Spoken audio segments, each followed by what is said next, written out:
All right, guys, welcome back to the Ottawa Bike and Trail YouTube channel. I'm Jeff. This is Ottawa Bike and Trail, and today we want to tell you about our plans for this YouTube channel. So we thought it would be interesting to start a weekly vlog. We're going to call it Bike Talk, for lack of a better word.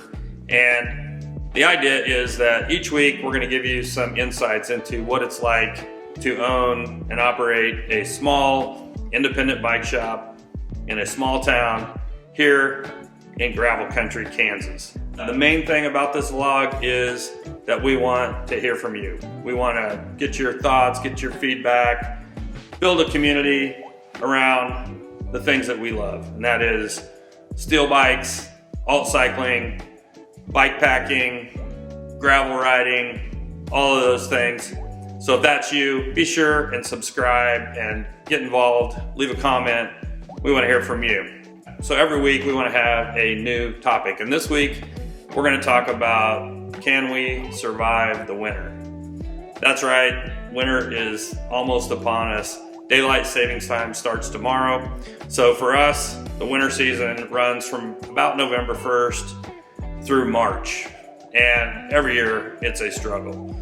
Things get slow, business gets slow, it's hard to get motivated, it's hard to get outside and ride our bikes. People are just not thinking about bikes as much.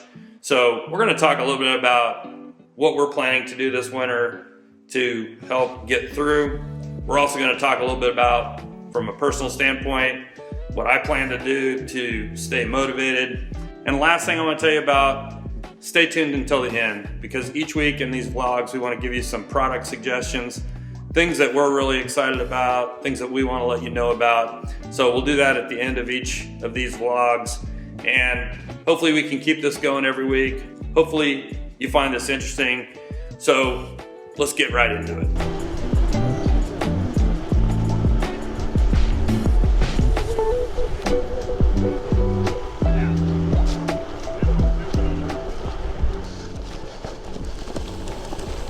Hey guys, we're out here on our Saturday morning gravel group ride, and I want to talk a little bit about our plans for group rides through the winter. So it's about 40 degrees right now. I got a group out here of about 8 riders, so not a huge group, but we're getting out and having a great time. You know, a lot of bike shops will shut down their group rides in the winter, and I understand that, but for us, we try to go year-round. We do make some modifications. Our Thursday night ride, we start earlier. In the summer, it starts at 6:30. We move it up to 6. But even with that, we will be starting in the dark for the next few months and finishing in the dark, but we try to keep it going. And then on Saturdays, we move our start time to 10 a.m. Normally it's 9. And that just gives us a better chance of getting a few degrees better temperature for our rides. So we do keep it going. Sometimes it'll be just a small group. Sometimes it'll, you know, where we live, we will get nice days. So that's part of the reason to keep it going, is that when we do get those nice days, we can get out and ride.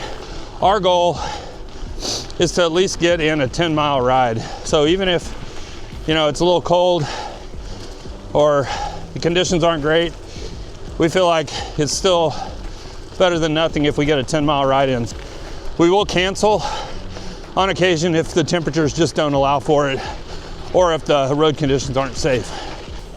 Part of that is honestly is for me. I'm doing Mid-South in March, so having those twice weekly rides on the calendar just helps me stay motivated. But I'd love to hear from you guys. What are you doing for group rides in the winter? Any tips that you can share? I'd love to hear from you in the comments below. Let us know. I'm gonna go try to catch back up to the group here and enjoy our Saturday morning group ride.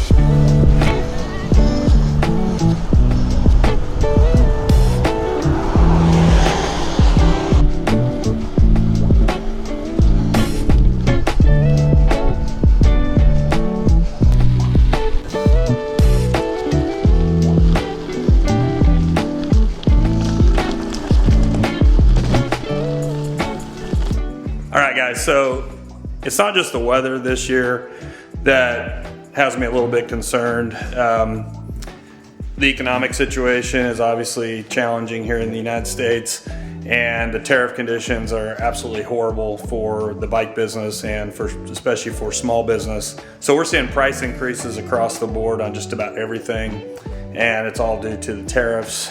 I was a little surprised we didn't see it earlier, but we're just now starting to see that. Spent the last few weeks going through everything, making sure our pricing is right, and it's just across the board. So unfortunately, prices going up, and probably with the economic situation, demand going down, not a great situation. But, you know, it is what it is. We're going to deal with it.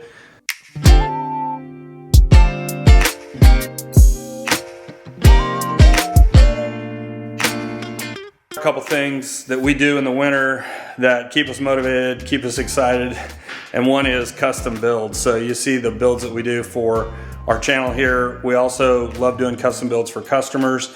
So we have a process. If you want to do a custom build, you can get a hold of us. We charge a $250 consulting fee, which includes a 1-hour consultation, as well as a full build out sheet that has all the parts you need and all of the specs for the build. If you choose to have us do the build, we buy the parts for you, then the $250 goes towards the full build cost. So it's actually a pretty good way to do that. Unfortunately, we can't just consult for free. It takes a lot of time and effort. It goes into putting those builds together, and we can't do it for free. So that's how we do it. If you're interested in a custom build, let us know.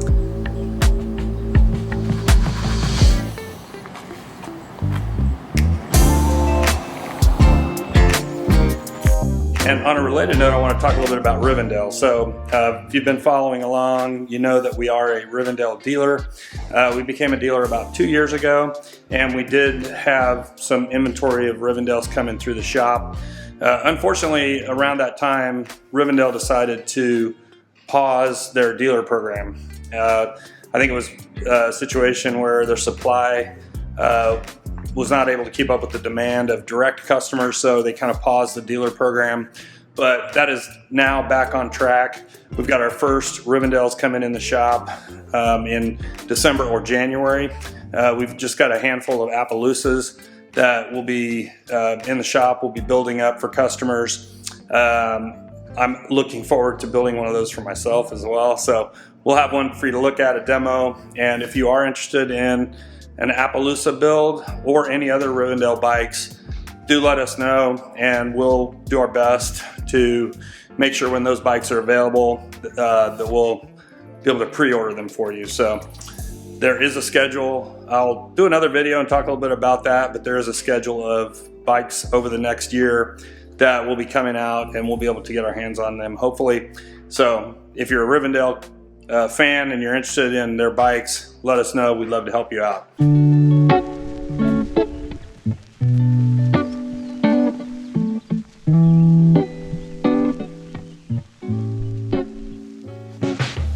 All right, so personally, for me, a lot of what I need to focus on this winter is getting in shape and training. I'm signed up for Mid-South after last year getting burned out, and the race didn't actually happen. Really looking forward to getting back to that. I might do Unbound, and I gotta be consistent. That's part of the reason that we do the group rides every week, is I need to use that to try to, first of all, get in shape and then stay in shape. So really focused on that. I hope next year I can do a lot more in terms of events. I also want to get down to Arkansas and finish my Buffalo River Loop bikepacking trip. I was able to do a day and a half of a 4-day trip, so I need to finish that next year. And also always dreaming about other bikepacking trips, so spend a lot of time looking at maps, looking at routes, and thinking about events that I could do. And hopefully next year I'll do a few more, and I'll take you along for the ride if I do.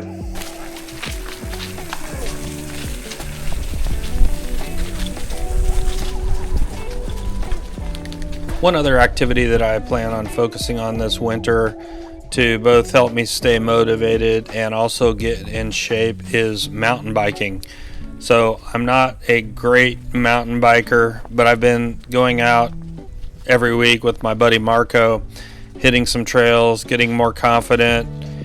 So I think just changing it up, learning some new skills, focusing on an area that I need to improve will really help me stay motivated, and not to mention just give me a reason to get outside and continue to work on my fitness.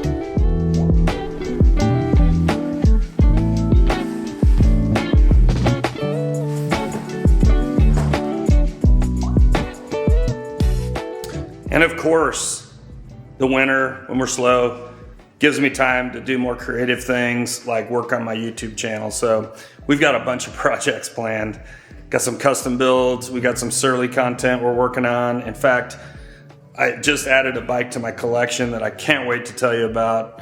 So all of that will happen this winter. That'll keep me motivated. Hopefully I'll motivate you as well. So can't wait to show you what we got going there.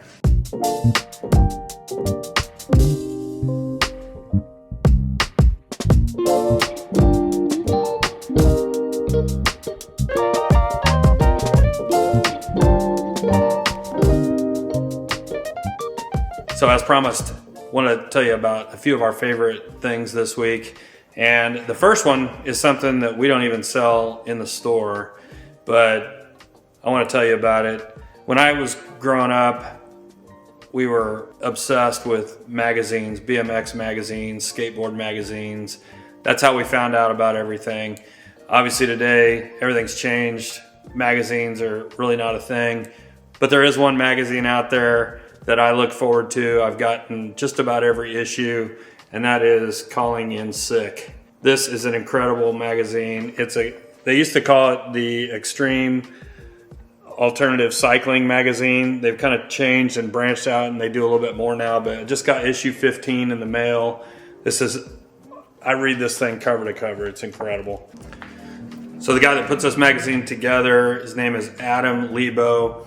He lives in the Bay Area, and he talks a lot about Bay Area cycling culture, talks a lot about Rivendells, talks a lot about even architecture. There's some great photography in this magazine, and I absolutely love it. Every time I get one, I immediately stop what I'm doing and read it cover to cover. And I also go back to it on a regular basis. So great job, guys, at Calling in Sick magazine. I'd love to have Adam on here sometime and talk a little bit. He likes a lot of the same stuff that we like. So if you're not familiar, check it out, Calling in Sick magazine. I'll leave a link below where you can get this magazine. Issue 15 is still available, so you can order it and have it sent right to your house. You won't regret it. All right, guys, so one other thing I want to tell you about that I've really enjoyed this week. We had our first group ride almost in the complete dark, and I was super happy with my light selection. I've been running this Lesign 1400 plus macro drive, and this thing is super bright, great battery life, and couldn't be happier with it. So use that for my front light. I've got a Lesign 300 plus strip drive on the back, also super bright. I love the fact that you can see this thing at night, but also during the day. So I run that on the back. And then my other addition this year is this Lesign XL 700 plus helmet lamp. And this can actually be mounted on your handlebars, but I have a helmet strap to mount it up here, and just having that extra light that's attached to your head that goes with your movement of your head so you can see everything makes it even better. So when I'm riding down the road with my light set up, it feels like I'm lighting up the night, and I don't have any problems seeing where I'm going. And I think it's really important if you're riding at night that you have a good light set up. So Lesign makes great lights, and we also have this little oil slick 500 lumen light, and that's a great one if you're just looking for a starter light. You don't need something quite as big as the one that I use. This is a really good, relatively inexpensive way to go. So a 500 lumen Lesign light matched with a 300 lumen tail light, that's probably all you need to get started. We got them available on our website. All right, guys, I want to hear from you. What new bike accessories are you excited about? Leave a comment below. Maybe we'll talk about it in our next video. All right, guys, if you need a good set of lights, go check out our website, ottawabikeandtrail.com. Go to the gear section, find the bicycle lights, and then pay special attention to our staff picks. Those are the lights that we recommend and we personally use on our bikes. All right, guys. Hope you found this helpful. I also hope you found some inspiration to survive the winter. We're gonna do our best to do so ourselves. But if you enjoyed this video, why not like below? Don't forget to subscribe to keep up with what's going on out here at Ottawa Bike and Trail. Until next time, get out and ride your bike, even if it's cold. We'll see you in the next video.